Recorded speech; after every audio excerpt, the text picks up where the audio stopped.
ఈ రకంగా 96లో ఏదైతే గిరిజన ప్రాంతాల్లో షెడ్యూల్ 5 ప్రాంతంలో ఉన్న వ్యవస్థని బలోపేతం చేస్తూ పంచాయతీరాజ్ సంస్థల్ని అంటే మెరుగైన మౌలిక సదుపాయాలు, మెరుగైన జీవన విధానాన్ని ఇచ్చే లక్ష్యం అనేది పంచాయతీరాజ్ సంస్థలు.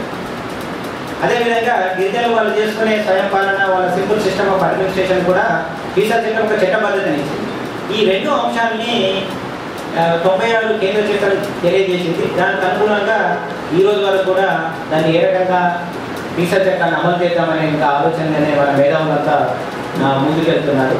సో ఇది పీసా చట్టానికి సంబంధించి, అంటే పీసా చట్టం అంటే ఏంటి, దాని యొక్క బ్యాక్గ్రౌండ్ ఏంటి, పీసా చట్టం యొక్క స్ఫూర్తి ఏంటి అనే అంశాల మీద కూడా మిత్రులందరూ కూడా తెలియజేయడం జరిగింది. ఇప్పుడు మిగతా అంశాల మీద మన మిత్రులు చర్చిస్తారు. అదేవిధంగా పీసా చట్టానికి సంబంధించిన నియమావళి కాపీ నా దగ్గర ఉంది, నేను సార్కి ఇస్తాను. మిగతా మిత్రులందరూ కూడా గవర్నమెంట్ పబ్లిష్ చేసిన రూల్స్ అన్ని కూడా తెలుగులో ట్రాన్స్లేట్ చేసి ఇవ్వడం జరిగింది.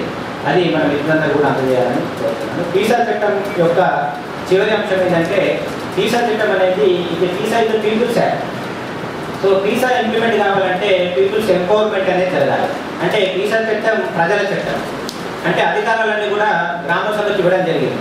సో గ్రామ సభకు అధికారాలు ఇచ్చారు, పీసా చట్టం కూడా అమలు చేయాలి. పీసా చట్టంలో ఉన్న హక్కుల్ని మన ఆదివాసీ మిత్రులందరూ కూడా దాన్ని సాధికారత సాధించాలంటే ప్రతి గ్రామంలో, ప్రతి గ్రామ పంచాయతీలో కూడా మినిమం ఒక 50 మంది గిరిజన యువతి యువకులకు పీసా చట్టంలో ఉన్న ప్రతి నిబంధన తెలిసినప్పుడే పీసా చట్టాన్ని మన ఆదివాసీ యువకులు, అదేవిధంగా మన ఆదివాసీ గ్రామాలు, ఆదివాసీ పెద్దలు దాన్ని సక్రమంగా వినియోగించుకొని ఏదైతే మనం చర్చ ప్రారంభించడానికి ముందుగా జల్ జంగల్ జమీన్ గురించి, అదేవిధంగా మన గోండవాన విప్లవ జ్యోతి కొమరం భీం మావా నాటే మావారాజ్, మా ఊర్లో మా రాజ్యం అని ఒక నినాదాన్ని మన భావితరాలకు అందించారు.